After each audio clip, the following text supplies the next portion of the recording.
Hello everyone and welcome back to another video from Gaming Basics. In this video, I'm going to show you how to log into your existing account on the Bingo Blitz game. So let's get started right away.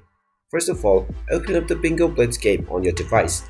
And now, once the game is fully loaded, if you want to log into your existing account, tap on the Played Before option.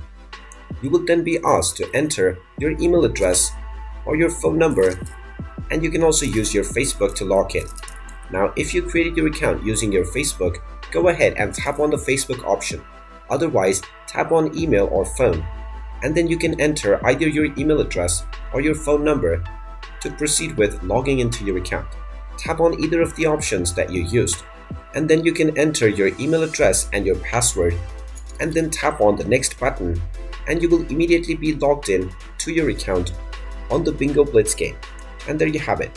That is how easy it is to log into your existing account on the Bingo Blitz game. If you find this video helpful, make sure you hit that like button and subscribe to our channel if you haven't done so already. Also ring that notification bell to never miss another update from us. Thank you for watching, and I will see you again in the next video.